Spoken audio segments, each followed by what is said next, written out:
Assalamu alaikum and welcome to lecture 16th. We have covered 15th lectures and today is our 16th lecture. So let's have a look at today's outline. Today's outline cover recap of the previous lectures.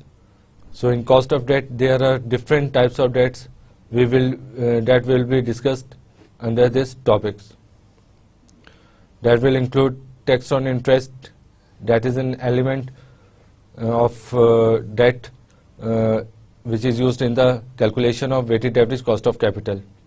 Irredeemable debt,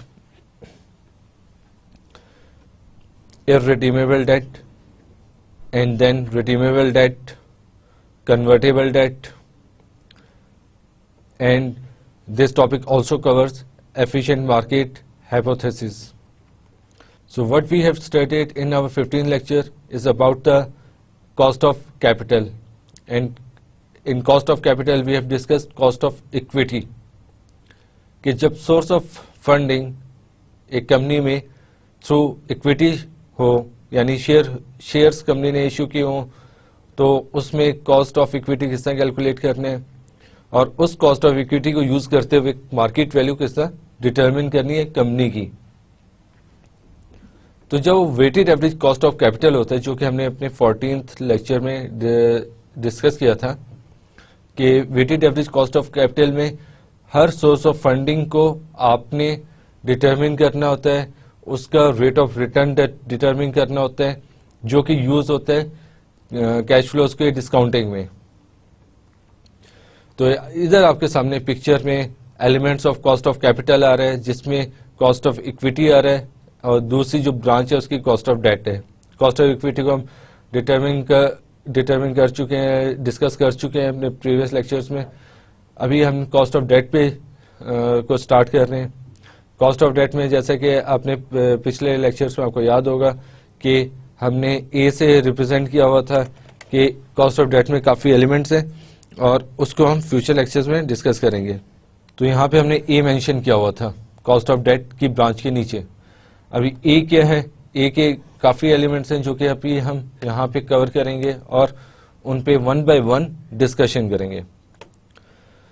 ए में एक simple चीज जो है वो है irredeemable date और redeemable at current market rates,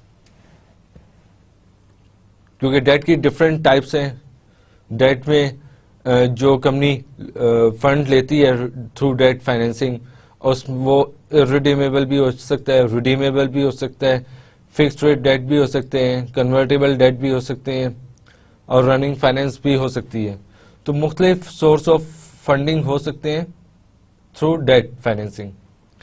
उन elements की कॉस्ट किस तरह कैलकुलेट होगी वो और उसकी मार्केट वैल्यू किस तरह डिटरमिन होगी वो हम यहाँ पे देखेंगे। तो पहला जो उसमें ब्रांच आ रही है डेट के अंदर वो आ रही है इररिडीमेबल डेट और redeemable at current market rates. उसका यहाँ पे फॉर्मूला भी मेंशन है जिसको हम अपने डिस्कशन में डिस्कस कर लेंगे डिटेल में। और दूसरी जो ब्रांच निकल रही है उसमें से वो है रिडीमेबल डेट और redeemable eight other than current market rates, यानी कि ऐसा डेट जो कि रिडीम होगा इन फ्यूचर और उसका जो मार्केट रेट होगा, जिस मार्केट रेट पे रिडीम होगा वो debt will be different from the current market rates. Current market rate से क्या मुराद है, market rates at time zero, यानी इस वक्त जो मार्केट रेट्स हैं उससे वो डिफरेंट होगा। उसमें फिक्स्ड रेट डेट आ रहे हैं, वेरिएबल फ्लोटिंग रेट डेट आ रहे हैं, कन्वर्टेबल लोन स्टॉक आ रहे हैं, रनिंग फाइनेंस आ रहे हैं। इसमें जो इम्पोर्टेंट एलिमेंट्स हैं वो हम डिटेल में अपनी फ्यूचर डिस्कशंस में डिस्कस कर लेंगे। जो फिक्स्ड रेट डेट है उसमें कॉस्ट ऑफ कैपिटल क्या होता है वो यहाँ पे लिखा हुआ है केडी, यानी जैसे हम कॉस्ट ऑफ इक्विटी में उसको कॉस्ट ऑफ इक्विटी को रिप्रेजेंट कर रहे थे के ई से, तो यहाँ पे कॉस्ट ऑफ डेट को हम रिप्रेजेंट कर रहे हैं थ्रू KD। आपके लिए क्लियर मैं कर देता हूं। यहाँ पे फिक्स रेट डेट को हम उसके कॉस्ट ऑफ डेट को रिप्रेजेंट कर रहे हैं KD से। KD is the internal rate of return which equates current market value with the present value of future interest receivables plus the present value of redemption amount। तो KD क्या होता है? IRR, internal rate of return. Internal rate of return हम discuss कर चुके थे। Internal rate of return वो discount rate था जो आपकी present value of discounted future cash flows को इक्वल कर देता था विद द मार्केट वैल्यू। ये फ्यूचर डिस्काउंटेड जो कैश फ्लोज हैं उसको इक्वेट कर देता था विद द प्रेजेंट वैल्यू। तो वो इंटरनल रेट ऑफ रिटर्न होता था। तो फिक्स रेट ऑफ जो डेट होगा, जिसमें ऐसा डेट जिसमें इंटरेस्ट रेट फिक्स है, वहां पे कॉस्ट ऑफ डेट होगा IRR। और IRR क्या करेगा? IRR equates current market value with the present value of future interest receivables plus present value of redemption amount। यानी कि लोन 100 रुपए का दिया, उस पर इंटरेस्ट रेट फिक्स है 10%, यानी 10 रुपए लोन इंटरेस्ट उस पर आ रहे हैं, और वो अगले 4 सालों तक आएगा। और 4 साल बाद जो रिडेम्पशन अमाउंट होगी, फॉर एग्जाम्पल वो 100 रुपए ही है, तो जो जिस अमाउंट पे वो रिडीम हो रहा है, वापस रीपे कर रही है कंपनी, जो तो उसकी present value plus present value of interest receivables over the 4 years. तो IRR उसको इक्वेट कर देगा विद द मार्केट वैल्यू को इक्वेट कर देगा with the present value of discounted interest receivables plus present value of redemption amount. उसके बाद variable floating rate date है, उसमें कॉस्ट ऑफ कैपिटल क्या होता है? KD is the cost of an equivalent fixed interest debt with similar term to maturity in a firm of similar commitment। Convertible loan stock है। इन topics को हम detail में discuss भी करेंगे अपनी डिस्कशंस में।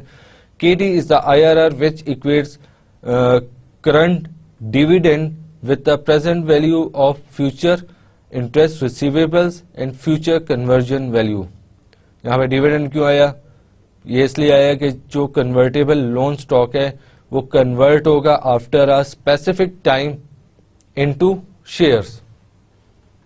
तो जब शेयर्स आएंगे तो वहां पे डिविडेंड की भी बात होगी, तो इसलिए यहाँ पे डिविडेंड का डिविडेंड इंक्लूड हो रहा है करंट लोन स्टॉक में। उसके बाद रनिंग फाइनेंस है। रनिंग फाइनेंस में भी KD is the IRR which equates current dividend with the present value of future interest receivables and future conversion value।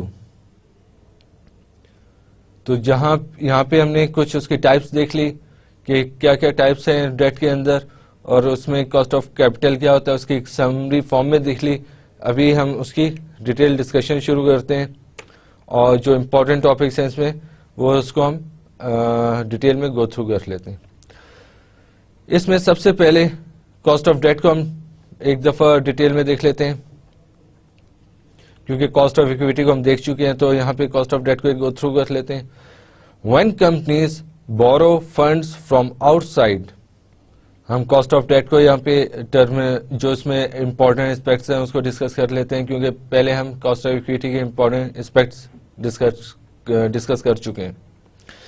Cost of debt में क्या है? When companies borrow funds from outside or debt from financial institutions or other sources, the interest paid on that amount is called the cost of debt। तो इसका क्या मतलब हुआ कि companies ऐसे सोर्सेस से फंड ले रही है जो कि आउटसाइड फ्रॉम कंपनी है, या तो फाइनेंशियल इंस्टीट्यूशंस हैं या कोई इंडिविजुअल इन्वेस्टर्स बैठे हुए हैं, वो लोन की फॉर्म में कंपनी को फंड्स दे रहे हैं टू रन देयर बिजनेस और to operate in a new investment.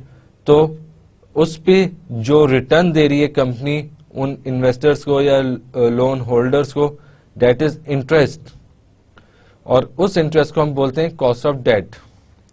The cost of debt is computed by taking the rate on a risk free bond whose duration matches the term structure of the corporate debt, then adding a default premium.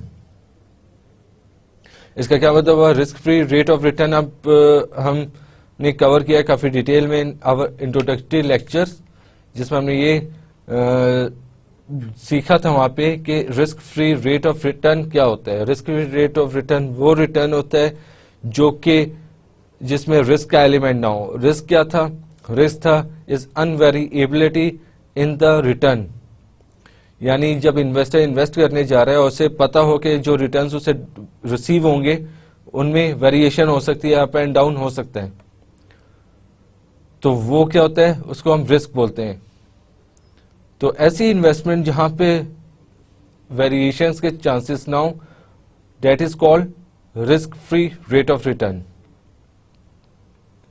और normally जो bonds होते हैं जो government issue करती है और government securities होती हैं, डेट आर रिस्क फ्री, क्योंकि उसमें रिस्क नहीं होता, बिजनेस रिस्क भी नहीं होता फाइनेंस, और उसमें यानी किसी और टाइप का भी रिस्क इंक्लूड नहीं होता, तो debt is called risk free. तो यहाँ पे हम रिस्क कॉस्ट ऑफ डेट के अंदर क्या क्या आता है? Risk free rate of return तो होता है, प्लस प्रीमियम होता है ऑफ रिस्क, यानी कि इन्वेस्टर जब इन्वेस्ट कर रहे हैं इन फॉर्म ऑफ लोन तो उसको एक रिस्क है, और रिस्क में क्या, एक तो risk free rate of return वो रिक्वायर करेगा कि जो risk free rate of return है फॉर एग्जांपल 10% है risk free rate of return, तो वो इससे ज्यादा चाहेगा। तो जो ज्यादा की अमाउंट होगी, अगर वो 12% डिमांड कर रहा है तो 12 माइनस 10 2, तो 2% वो as a default premium demand करता है, क्योंकि जहां पे उसका रिस्क ज्यादा हो गया वहां पे वो ज्यादा रिटर्न डिमांड करेगा। तो this default premium will rise as the amount of debt increases, since all other things being equal, the risk rises as the amount of debt rises. Since in most cases debt expense is a deductible expense, तो वहां पे तो हमने interest की बात कर ली कि interest rate वो कितना चार्ज करेगा इन्वेस्टर अपनी डेट की फॉर्म में जो उसने इन्वेस्टमेंट की है, लोन दिया है कंपनी को, और यहाँ पे हम बात कर रहे हैं कि डेट जो है वो डिडक्टेबल एक्सपेंस है फॉर टैक्सेबल पर्पसेस, यानी कंपनी अगर लोन लेती है तो उस लोन पे जो कंपनी इंटरेस्ट पे कर रही है वो टैक्स पर्पसेस के लिए डिडक्टेबल है, यानी अपनी इनकम में से इंटरेस्ट की अमाउंट को डिडक्ट करके नेट अमाउंट पे टैक्स पे करेगी। तो इस तरह कंपनी को कम टैक्स पे करना है टू टैक्स अथॉरिटीज, तो टैक्स क्या हुआ? Deductible expense. The cost of debt is computed as an after tax cost to make it comparable with the cost of equity. तो इस वजह से कॉस्ट ऑफ डेट जब भी आप निकालेंगे debt should be after tax, क्योंकि इसमें एक और रीजन ये जैसे जो कि हम प्रेजेंट वैल्यू की कैलकुलेशंस में डिस्कस कर चुके हैं कि जब आप प्रेजेंट वैल्यू कैलकुलेट कर रहे होते हैं तो उसमें कैश फ्लोज में से आप टैक्स का एलिमेंट निकाल देते हैं, यानी आपने 100 रुपए की इनकम अर्न की, उस पर 50 रुपए के आपने आउटफ्लोज के in form of cost of sales, और जो नेट रेवेन्यूज बचे आपके पास 50 के बचे, और 50 पे आप अगर 10% टैक्स दे रहे हैं तो 50 माइनस 5 करके आप 45 की जो नेट कैश फ्लोज हैं उसको आप डिस्काउंट करेंगे टू प्रेजेंट वैल्यू। तो इस वजह से कॉस्ट ऑफ डेट अगर इज द डिस्काउंट रेट तो वो भी आफ्टर टैक्स होना चाहिए to match with the cash flows. और यहाँ पे एक जो दूसरा रीजन हमने पहले डिस्कस किया, to make it comparable with the cost of equity. तो ये चीजें कंसीडर करने वाली हैं for calculation of cost of debt. Thus for profitable firms debt is discounted by the tax rate. The formula can be written as RF. RF represents risk free rate of return और plus credit risk rate into 1 minus T. तो ये जो यहां पे चीज आ रही है that is RF plus credit risk rate और 1 minus T. T represent tax rate और क्रेडिट रिस्क रेट क्या था कि जब इन्वेस्टर एक रिस्की इन्वेस्टमेंट कर रहा है, रिस्की लोन फाइनेंस कर रहा है, तो उसमें अपना वो डिफॉल्ट प्रीमियम या रिस्क प्रीमियम इंक्लूड करेगा। तो रिस्क फ्री रेट में उसने अपना रिस्क प्रीमियम इंक्लूड किया, यानी रिस्क फ्री रेट 10% है, 2% उसने अपना रिस्क प्रीमियम या डिफॉल्ट प्रीमियम चार्ज किया, तो 12% हो गया। और उसमें से 1-3 अगर टैक्स रेट है 10%, तो 1-3 कितना हो जाएगा 0.8, तो 0.8 मल्टीप्लाई बाय 12%, इतना कॉस्ट ऑफ डेट कैलकुलेट होगा फॉर कैलकुलेशन ऑफ वैक या फिर कॉस्ट ऑफ कैपिटल। वेटी is the corporate tax rate and RF is the risk free rate. इनको हम डिटेल में अपनी एग्जांपल्स में भी और एरिया बाय एरिया भी देख लेंगे। The yield to maturity can be used as an approximation of the cost of debt. Yield to maturity यहाँ पे हमने डिस्कस किया, जिसको हम आगे अपनी उसमें देखते हैं इसकी डेफिनेशंस में। फिर इसके बाद है determination of KD and D। और तक जब भी हम अभी कॉस्ट ऑफ डेट की डिस्कशंस करेंगे उसमें KD भी आएगा, D भी आएगा, और उसकी हम हर एलिमेंट पॉइंट ऑफ व्यू जो भी डेट के फॉर्म ऑफ फाइनेंसिंग हो सकती है उसमें इन दोनों को डिस्कस करते रहेंगे। तो यहाँ पे determination of cost of debt that is represented by KD and D which is the market value of debt. जैसे कॉस्ट ऑफ इक्विटी हमने E यूज किया था for market value of equity and KE for cost of equity. तो यहाँ पे KD है for cost of debt and D है market value. इसमें इंपॉर्टेंट चीजें कुछ हैं कि face value equal to nominal value of debt. तो इससे आपको क्लियर हो गया होगा कि फेस वैल्यू जो होती है वो नॉमिनल वैल्यू ऑफ डेट की होती है। यानी अगर आपने 100 रुपए का बॉन्ड इशू किया है और उस पर 100 रुपए मेंशन है तो debt is called face value, और वही उसकी नॉमिनल वैल्यू ऑफ डेट होगी। Coupon rate at which the interest is paid on the debt। Coupon rate क्या होगा कि इंटरेस्ट का जो पे होगा उस डेट पे वो कूपन रेट कहलाएगा। Rate at which the interest is paid on the debt. यहाँ पे दो हेडिंग्स है, फिर रिडेम्पशन एड और उसका मतलब क्या है। अगर डेट रिडीम हो रहा है यानी रीपे हो रहा है, 100 रुपए का लोन बैंक ने दिया एक कंपनी को और 4 साल बाद कंपनी उसको रीपे कर रही है, रिडीम कर रही है टू बैंक, यानी वापस कर रही है, रीपे कर रही है डेट को टू बैंक। तो अगर रिडेम्पशन हो रही है फेस वैल्यू पे, यानी 100 रुपए का लोन दिया था और बैंक ने, और 4 साल बाद कंपनी 100 रुपए ही वापस कर रही है टू बैंक, तो it means redemption at face value. इसका क्या किस्सा हम बोलेंगे, टर्मिनोलॉजीज क्या होंगे इसके, कि रिडीम हो रहा है एट पार, यानी कि ये जो लोन रिडीम हुआ है वो हुआ है एट पार, यानी जिस अमाउंट पे दिया गया था उस अमाउंट पे ही रिडीम हुआ है। तो इसकी टेक्निकल टर्मिनोलॉजी क्या होगी कि debt is redeem at par. और इन केस अगर जो रिडेम्पशन होगी लोन की वो ग्रेटर देन फेस वैल्यू होगी, यानी कि बैंक ने लोन दिया 100 रुपए का और कंपनी 4 साल बाद उसको रिपे कर रही है एट ₹120, यानी ग्रेटर देन फेस वैल्यू, 20 रुपए ज्यादा रिपे कर रही है टू बैंक। इसको हम किस तरह बोलेंगे कि debt is redeemed at premium, यानी कंपनी ने प्रीमियम पे किया है ऑन द डेट फाइनेंसिंग। तीसरी इसमें क्या चीज हो सकती है जो कि आपको प्रैक्टिकल सिनेरियोज में और क्वेश्चंस में मिल सकती है, वो है कि that if the redemption is at less than face value, यानी 100 रुपए का कंपनी बैंक ने लोन दिया कंपनी को और 4 साल बाद कंपनी रीपे कर रही है लोन को एट ₹80, यानी फेस वैल्यू से कम अमाउंट पे कर वापस कर रही है बैंक को।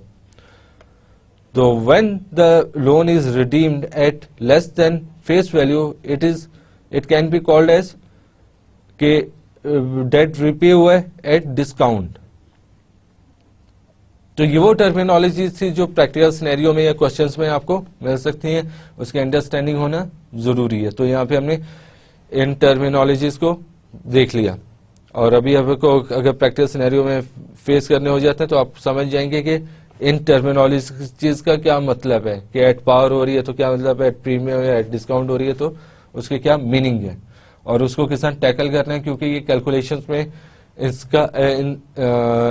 इसका इम्पैक्ट आएगा। तो डी फ्लक्चुएट्स यानी market value of debt fluctuates with respect to K D,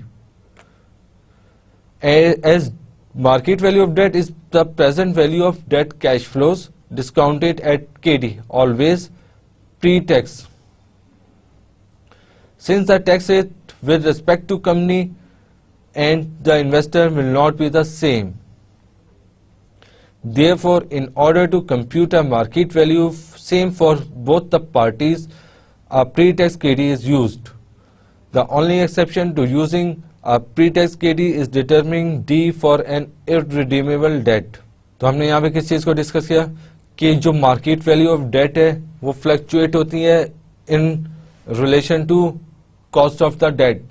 if the cost of the debt is increase तो मार्केट वैल्यू पे इफेक्ट आएगा, अगर वो डिक्रीज हो रही है कॉस्ट ऑफ डेट तो फिर मार्केट वैल्यू भी इफेक्ट होगी।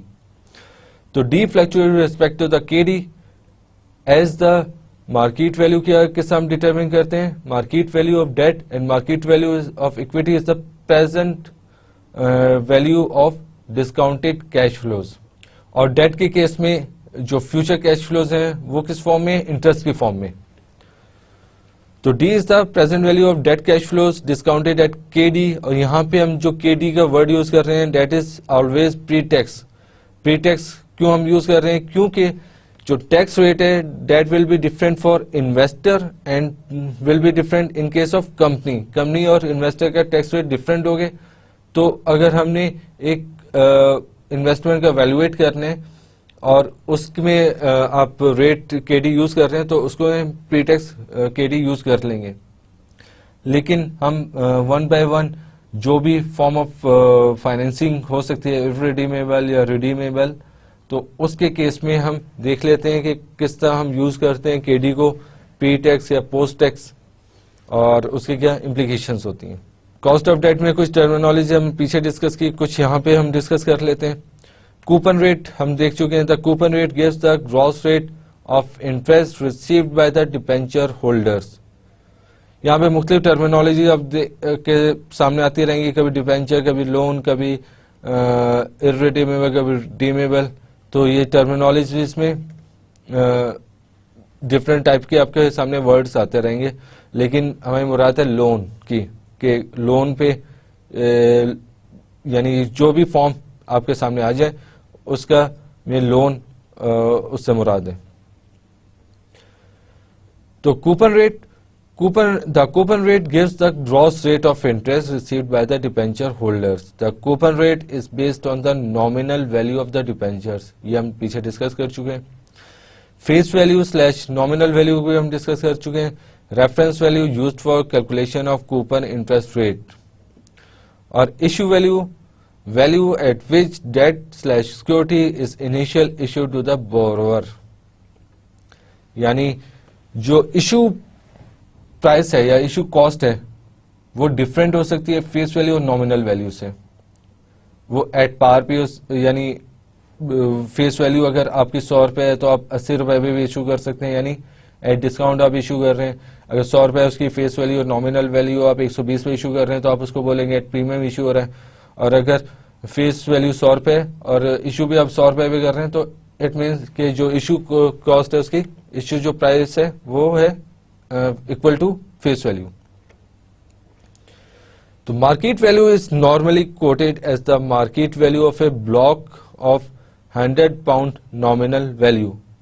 इसको टेक्निकल टर्मिनोलॉजी में यूं आप रेफर करेंगे कि market value is normally quoted as the market value of block of 100 nominal value. यानी जब लोन्स की बात होगी, जब डिबेंचर्स की बात होगी तो उसमें आप ब्लॉक ऑफ 100 लेंगे, यानी 100 रुपए का एक बॉन्ड या 100 रुपए का एक डिबेंचर। तो यहां पे लिखा हुआ है 100 पाउंड का एक डिबेंचर या 100 रुपए का 100 पाउंड का एक बॉन्ड।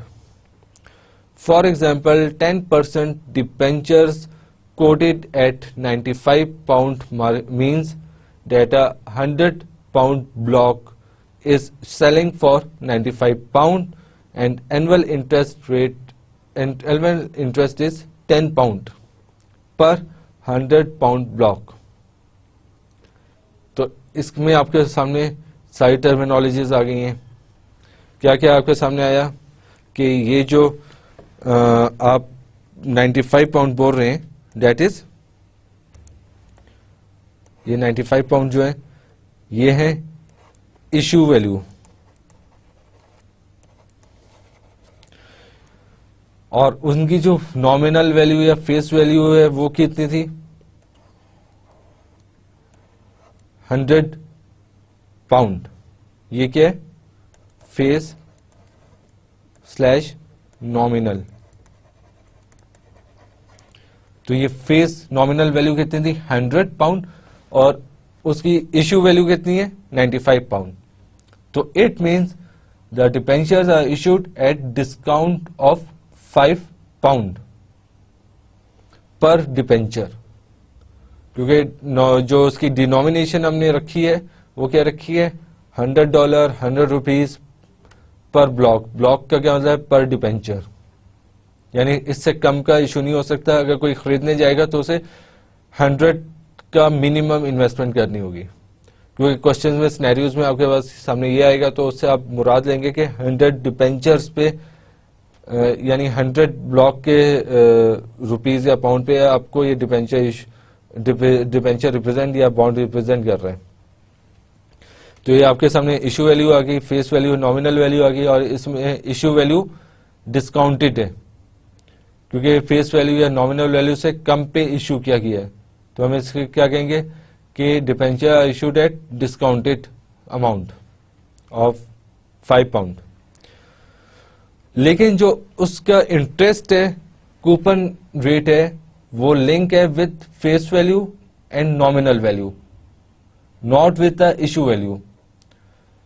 तो आप इसमें ये देखेंगे 10% डिबेंचर्स है, 10% किसके साथ लिंक है, with the face value and nominal value. तो 10% ऑफ 100 इज 10 पाउंड, तो 10 पाउंड इंटरेस्ट रेट है.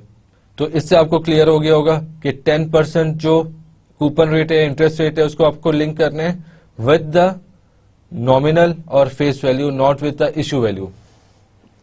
तो ये यहाँ पे आपने कुछ टर्मिनोलॉजीज, इंपॉर्टेंट टर्मिनोलॉजी जो आपके पास सिनेरियो में आती रहेंगी वो डिस्कस कर ली.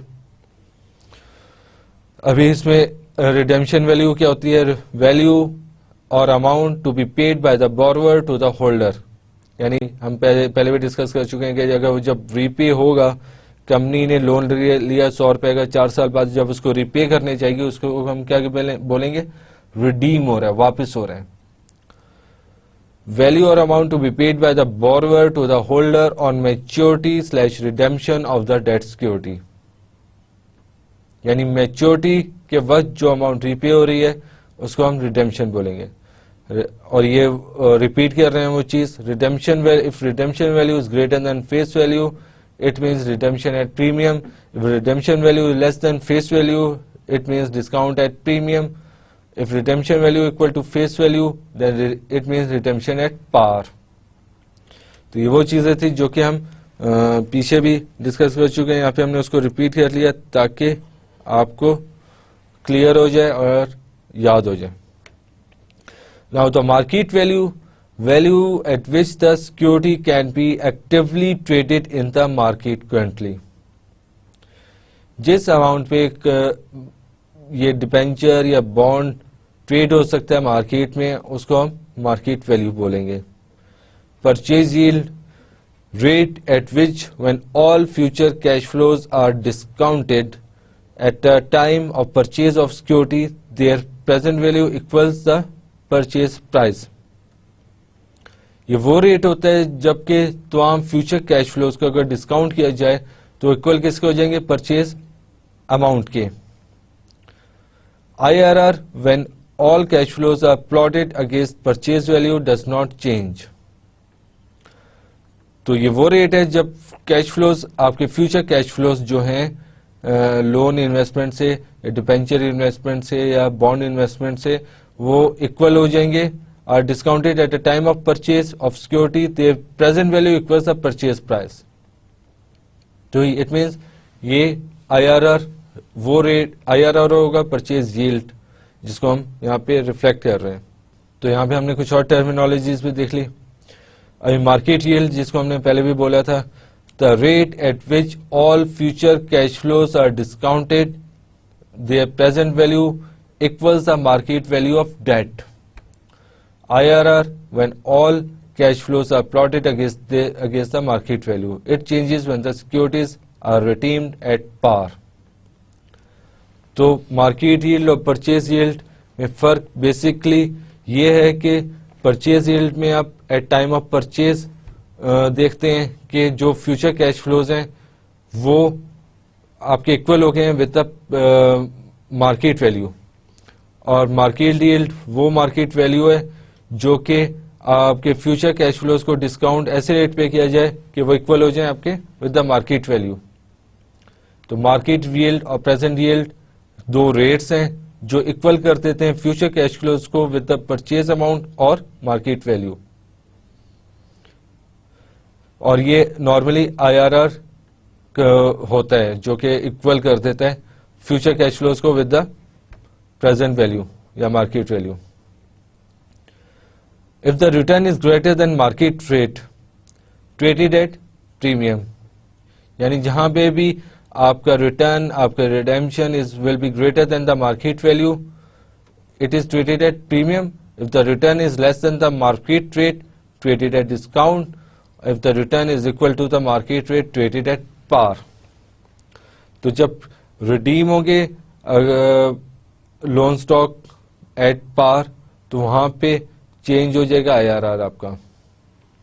तो ये इंपॉर्टेंट टर्मिनोलॉजीज थी और इसको अंडरस्टैंड करना वैक की कैलकुलेशन के लिए समझना बहुत जरूरी है। वैक is based on ex dividend and ex interest market values of equity and debt component respectively. तो यहाँ पे आपको ये समझ जरूरी है कि जब वैक हम कैलकुलेट करते हैं, जैसे कि कॉस्ट ऑफ कैपिटल में या कॉस्ट ऑफ इक्विटी में हमने देखा कि कॉस्ट ऑफ इक्विटी और जो उसकी मार्केट वैल्यू है that should be x dividend, यानी जो डिविडेंड अभी पे होने वाला है या पे अभी अभी हुआ है उसका एलिमेंट मार्केट वैल्यू से भी और रेट से भी निकल जाए।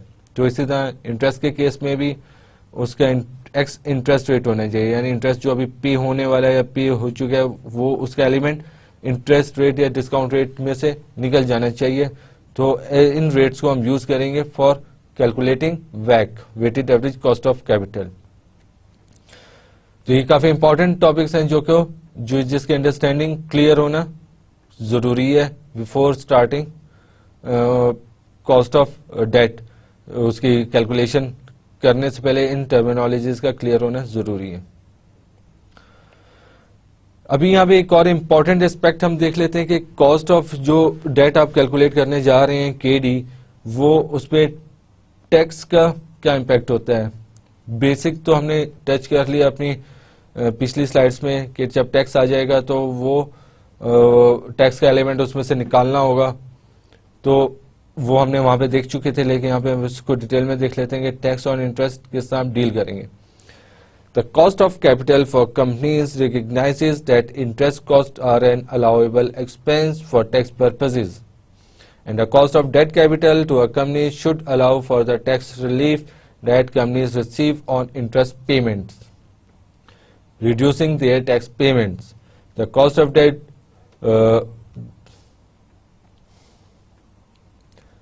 of debt capital for companies is measured as an after-tax cost.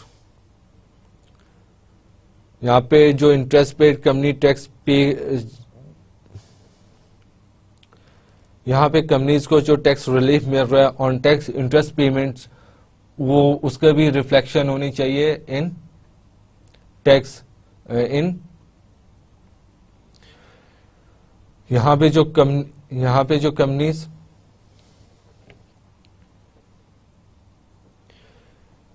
Companies tax relief obtain कर रही हैं थ्रू टैक्स इंटरेस्ट पेमेंट्स, उस रिलीफ को भी रिफ्लेक्ट होने चाहिए इन कैलकुलेशन ऑफ के डी और D.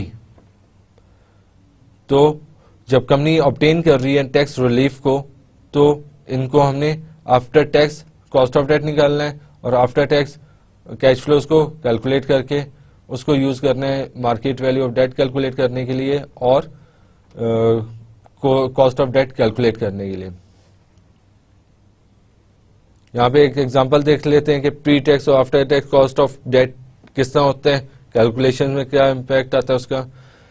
A company has a bank loan of £100,000 on which it pays interest at 8%. The rate of tax on company profits is 25%. तो यहाँ पे आपको कुछ इंफॉर्मेशन दी गई है जिसमें ये बताया गया है कि कंपनी का बैंक लोन जो था वो है 100,000, उस पे इंटरेस्ट कितना पे करना है 8%, यानी 100,000 का 8% पे जो निकलेगी amount that is interest payment, वो उतनी अमाउंट पे करनी है। और उस पे रेट ऑफ टैक्स क्या है कंपनी के प्रॉफिट्स पे, that is 25%। Gross interest on the loan each year is 8,000। ये हमने किस तरह कैलकुलेट किया, ये हमने जो 8% इंटरेस्ट रेट है उसको मल्टीप्लाई कर दिया विद $100,000, तो आपके पास आ गया अमाउंट 8,000। तो 8,000 इंटरेस्ट अमाउंट है, इंटरेस्ट एक्सपेंस है for company, and the pre tax cost of the debt is 8%। और कम जो प्री टैक्स रेट है, प्री टैक्स कॉस्ट है, cost of the debt is 8%। This means that a company needs to make a profit of $8,000 each year before tax and interest in order to cover the interest cost of the debt. इसका क्या मतलब हुआ कि company को हर साल $8,000 का earning होनी चाहिए, उसका प्रॉफिट होना चाहिए, ताकि वो ये इंटरेस्ट पेमेंट कवर कर सके और पे कर सके बिफोर टैक्स एंड इंटरेस्ट। यानी 8,000 की अर्निंग जो होगी वो होगी that should be before tax और इंटरेस्ट, ताकि वो अपने जो इंटरेस्ट पेमेंट है उसको कवर कर सके। तो ये इंपॉर्टेंट था, before tax and interest in order to cover the interest cost of the debt. और the tax relief on the interest is 2,000। ये कहां से आई, ये हमने इस तरह कैलकुलेट किया कि जो इंटरेस्ट कॉस्ट है कंपनी की डेट इज 8,000। 8,000 आपकी इंटरेस्ट कॉस्ट है और कंपनी का जो टैक्स रेट है डेट इज 25%। तो 8,000 का 25% क्या बना आपका 2,000, यानी कंपनी को जो सेविंग होगी इस इंटरेस्ट पेमेंट करने की वजह से वो होगी 2,000 की, which means that the tax charge for the company is reduced by £2,000 each year. तो ये कैलकुलेशन करके आपके पास निकली इंटरेस्ट की cost $2,000, which means that the tax charge for the company is reduced by $2,000 each year. पहले हम बात कर रहे थे 8,000 की, कि कंपनी के पास कम से कम 8,000 की अर्निंग होनी चाहिए ताकि वो इंटरेस्ट की पेमेंट कर सके। अभी हम बात कर रहे हैं कि टैक्स आ जाए इस कंपनी के केस में, तो क्या होगा कि 8,000 उसका जो इंटरेस्ट पेमेंट है उस पे कंपनी को टैक्स रिलीफ मिलेगा। वो किस तरह मिलेगा कि कंपनी की जो अर्निंग्स होगी वो लेस हो जाएंगी by the interest payment amount, क्योंकि interest is an allowable expense for tax purposes. तो कंपनी को 2,000 की सेविंग हो जाएगी through interest payments, which means that the company therefore needs to make a profit of after tax of $6,000 to cover the cost of the debt interest, and the after tax cost of the debt is just 6%. यानी net अगर किया जाए तो company को जो interest cost आई है that is 6%, क्योंकि 2% का एलिमेंट उसने सेव कर लिया through tax relief on interest payments. The $6,000 after tax profit plus the reduction in the tax charge of $2,000 together provide a return of $8,000 that is needed to cover the cost of the debt interest. तो इसका क्या मतलब हुआ कि company को फायदा होता है इंटरेस्ट पेमेंट करके, क्योंकि उसको टैक्स कम पे करना होता है। उसने 10,000 की टोटल इनकम कमाई, 8,000 का उसका इंटरेस्ट पेमेंट थी, तो 2,000 पे उसे इंटरेस्ट टैक्स पे करना होगा। अगर इंटरेस्ट पेमेंट ना होती तो 10,000 पे कंपनी को टैक्स पे करना होता। लेकिन जब इंटरेस्ट आ गया तो कंपनी को कितना पे करना हुआ, 2,000 पे करना हुआ। तो कंपनी को जो फायदा हुआ वो फायदा आपको इंक्लूड करना होगा in calculation of cost of debt. तो यहां पे वो बात हम कर रहे हैं कि इफेक्टिव इंटरेस्ट कॉस्ट जो कंपनी को आई है that is 6% interest instead of 8%। हम 8% तो मेंशन करेंगे, लेकिन इस पे टैक्स का एलिमेंट निकाल के जो अमाउंट हमारे पास बची है that is 6%। The after tax cost of debt is simply the pre tax cost of the debt multiplied by a factor 1 minus T, where t is the tax of rate of tax on profits। जैसे कि पिछले example को उठाएं तो वहां पे pre tax cost of the debt हमारे पास कितना था, वो था हमारा 8%, और हमारे पास जो टी था टैक्स रेट था वो था 25%। तो उस केस में हम किस तरह कैलकुलेट करेंगे कि 8% pre tax cost of the debt थे, इसको मल्टीप्लाई कर देंगे 1 माइनस 0.25% के साथ, तो आपके पास जो आएगा वो आएगा 6%। तो ये after tax cost of the debt होगी। क्या होगी आपकी after tax cost of debt.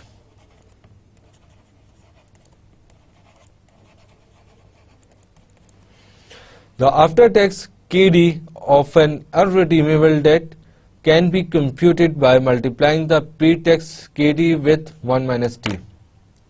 तो ये जो कैलकुलेशन हमने ऊपर की ये वो वाली बात हो रही है। तो इस तरह आपने देखा कि प्री टैक्स और पोस्ट टैक्स का कितना इफेक्ट आ जाता है, और टैक्स के एलिमेंट को आपको इंक्लूड करना होगा in your cost of debt determination. जब हमने इंपॉर्टेंट एलिमेंट्स को डिस्कस कर लिया कॉस्ट ऑफ डेट के अंदर कि टैक्स को किस तरह हमने देखने हैं और टर्मिनोलॉजीज क्या क्या होनी चाहिए, यहाँ से हम अभी उसके बाद फिर हम अपना टॉपिक शुरू करते हैं irredeemable debt. Using the same logic as for dividends and looking at the cash flows from the investors point of view, market value ex interest equal to the market value of future interest payment discounted at the debentures holders required rate of return। यानी बात risk की और बात return की हर जगह same है। हम शुरू से ये डिस्कस करते हुए आ रहे हैं कि इन्वेस्टर को एक रिक्वायर्ड रेट ऑफ रिटर्न चाहिए, और अपनी इन्वेस्टमेंट एनालिसिस में वो फ्यूचर कैश फ्लोज को डिस्काउंट करेगा एट हिज और हर रिक्वायर्ड रेट ऑफ रिटर्न। तो इक्विटी में रिक्वायर्ड रेट ऑफ रिटर्न हमने देखा किस तरह कैलकुलेट होता है, वहां पे कैश इनफ्लोज थे डिविडेंड, और यहाँ पे डेट के केस में आपके कैश इनफ्लोज हैं इंटरेस्ट के और रिडेम्पशन अमाउंट के। तो उसको भी हम डिस्काउंट करेंगे at the debenture holders rate of return या loan holder rate required rate of return. तो उससे आप क्या कैलकुलेट करेंगे, अपना मार्केट वैल्यू। तो मार्केट वैल्यू आपकी क्या हो जाएगी, market value is the present value of future interest payments. तो हर जगह यही बात हो रही है कि जो भी कैश इनफ्लोज फ्यूचर में हो रहे हैं आपको, उनको आप डिस्काउंट करेंगे at the investors required rate of return, present value पे ले जाएंगे, और प्रेजेंट वैल्यू जो निकलेगी that is the market value of debt और मार्केट वैल्यू ऑफ इक्विटी, जो भी केस हो जाए। For irredeemable debentures interest is a constant perpetuity. Constant perpetuity के कॉन्सेप्ट आपको अभी काफी हद तक यानी क्लियर हो चुका होगा, याद हो चुका होगा, परपेचुइटी में एक कांस्टेंट कैश इनफ्लोज हो रहे होते हैं और उसका फॉर्मूला अगर डिविडेंड के केस में देखा जाए वहां पे कांस्टेंट जो डिविडेंड हो रहे हैं या डेट के केस में देखा जाए तो वहां पे जो कांस्टेंट इंटरेस्ट हो रहे हैं उसमें सेम फॉर्मूला यूज होगा कि cash flows divided by the required rate of return. और यहाँ पे आपका रिक्वायर्ड रेट ऑफ रिटर्न क्या है, that is the cost of debt. तो इसका फॉर्मूला वही है जो कि पहले भी हम परपेचुइटी सिंपल कैश फ्लोज में या डिविडेंड के कैश फ्लोज में भी देख चुके हैं कि मार्केट वैल्यू जिसकी भी हो, ये एक्स यहाँ पे डेट के केस में एक्स इंटरेस्ट होनी चाहिए और डिविडेंड के केस में एक्स डिविडेंड होनी चाहिए। तो market value ex interest equal to I divided by R.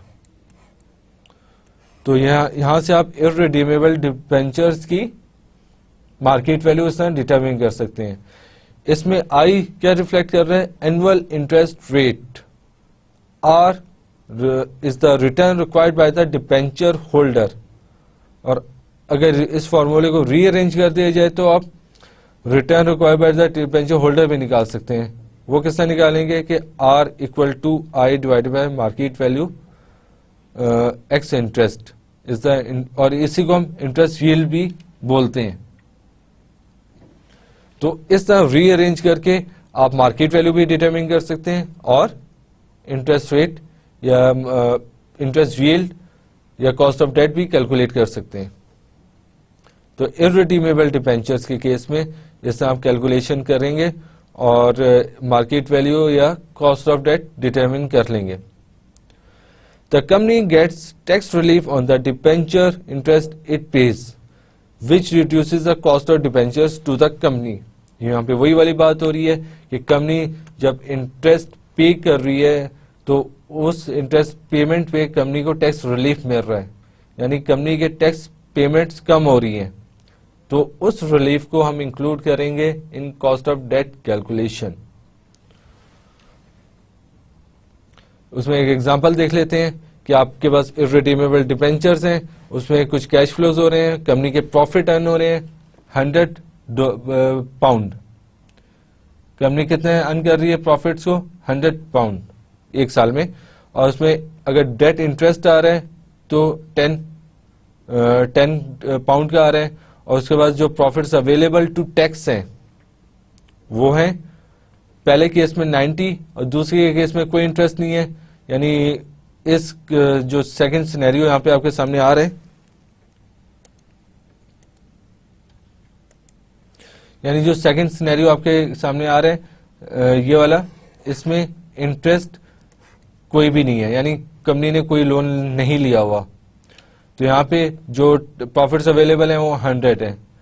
तो इस केस में कंपनी को जो टैक्स पेमेंट आएगी, अगर वो 33% टैक्स रेट है तो टैक्स कितना बनेगा 33% का, 33 का।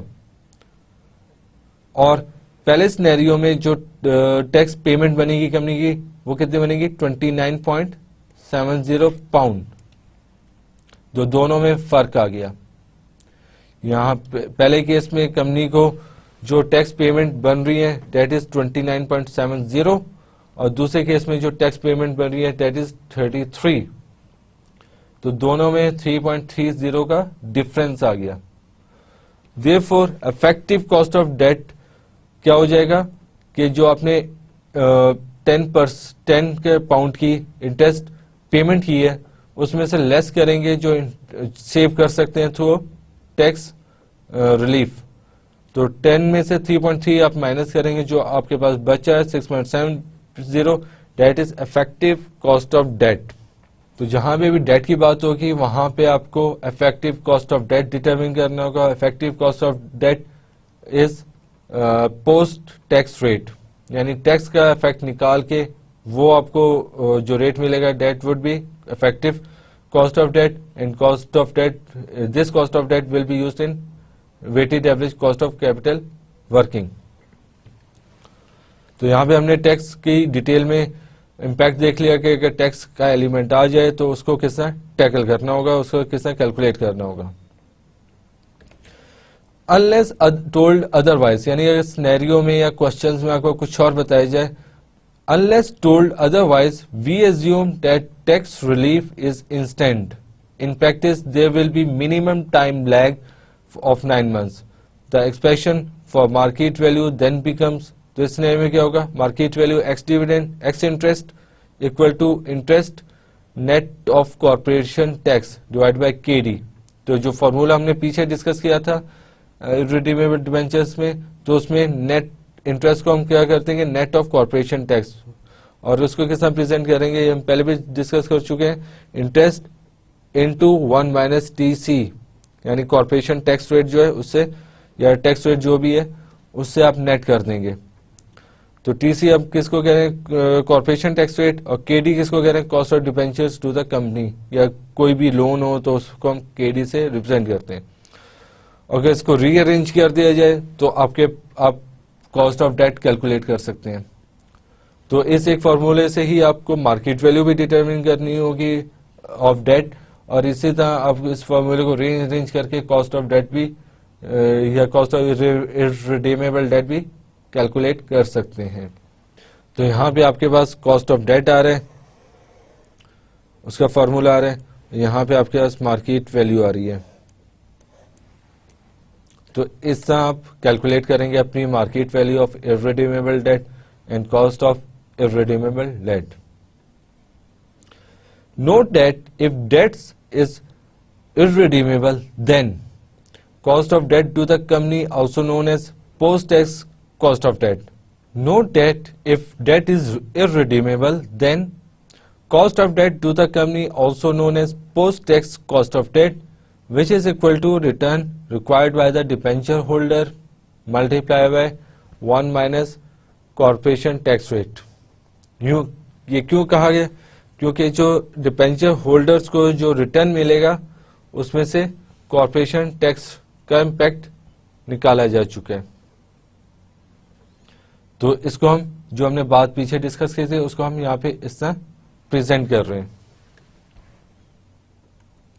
इसमें एक एग्जांपल देख लेते हैं ताकि अंडरस्टैंडिंग मजीद क्लियर हो जाए। इसमें है 12% debentures with a nominal value of 100 pound quoted at 92 pound cum interest. Cum interest का मतलब क्या है, इंक्लूडेड इंटरेस्ट, यानी 92 पाउंड में इंटरेस्ट का एलिमेंट इंक्लूड है, और 12% क्या चीज प्रेजेंट कर रहे हैं, 12% डिबेंचर्स का मतलब है आपका 12% इंटरेस्ट रेट या इंटरेस्ट रील जो कि पे होगा on face value. Face value उसकी कितनी है, 100 पाउंड। तो 100 pound multiply by 12% equal to 12 की इंटरेस्ट पेमेंट होगी ऑन दीज डिबेंचर्स, और उसको जो मार्केट में कोट चल रहा है, मार्केट रेट जो चल रहा है, मार्केट वैल्यू जो चल रही है, that is 92 pound which is cum interest, यानी इस 92 पाउंड में इंटरेस्ट का एलिमेंट इंक्लूड है। The rate of corporation tax is 33%। Corporation tax rate क्या है, 33%। इसमें हमने क्या निकालना है, the return required by the debenture holders and the cost to the company. दोनों में फर्क है कि return required by the debenture holders and the cost to the company. इसको हम देखते हैं कि इसको हमने किस तरह टैकल करने हैं। तो ये हमने किस तरह सॉल्व करने हैं, ये उसी फॉर्मूले से सॉल्व करना है जो कि हम ऊपर देख चुके हैं। फॉर्मूला क्या था कि आपका मार्केट वैल्यू, आपका फॉर्मूला क्या था, market value ex interest equal to interest I divided by R. तो यहां पे आपको required rate of return determine करना है, तो रीअरेंज करेंगे तो आपके पास ये फॉर्मूला बन जाएगा जो कि हम पहले भी देख चुके हैं। और इसमें इंटरेस्ट, इस एग्जांपल में जो इंटरेस्ट अमाउंट थी that is 12% of 100 pound. 100 pound क्या था, नॉमिनल या फेस वैल्यू, उस पर 12% आप मल्टीप्लाई करेंगे तो आपके पास आ जाएगी 12 की अमाउंट। और मार्केट वैल्यू किसका निकालेंगे, market value is the 92 pound which is cum interest, यानी इंटरेस्ट का एलिमेंट उसमें इंक्लूड है। इंटरेस्ट कितना है, 12, तो उसमें से करंट इंटरेस्ट निकाल देंगे, 92 माइनस 12 करेंगे तो फिर आपके पास मार्केट वैल्यू एक्स इंटरेस्ट आ जाएगी। तो 12 डिवाइडेड बाय 92 माइनस 12 इंटू 100%, तो आपके पास इंटरेस्ट जो रिक्वायर्ड रेट ऑफ रिटर्न आ गया, date is 15%. And this is a return required by the debenture holders, that is 15%. Now we have to calculate cost of debt to the company.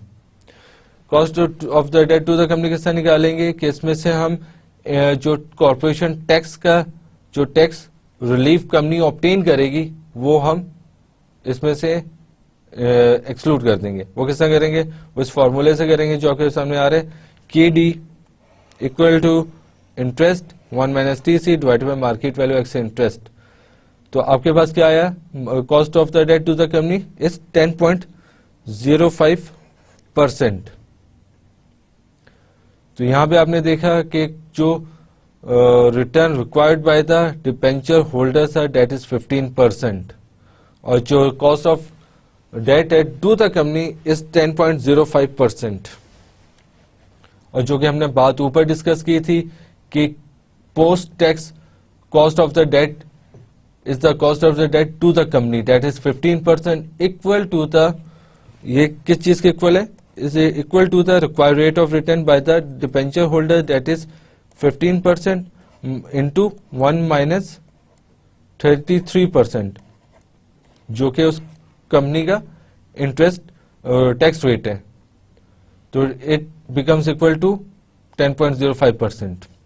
तो यहां पे हमने irredeemable debentures की calculation discuss की है detail में कि किस तरह आप rate of return for irredeemable debentures calculate करेंगे, और उसमें किन चीजों के अपने एहतियात रखनी है कि जब कॉर्पोरेशन टैक्स रेट आ जाएगा तो उसको किस तरह अपनी जो सोल्यूशन है उसमें किस तरह इंक्लूड करना है और किस तरह कैलकुलेट करना है.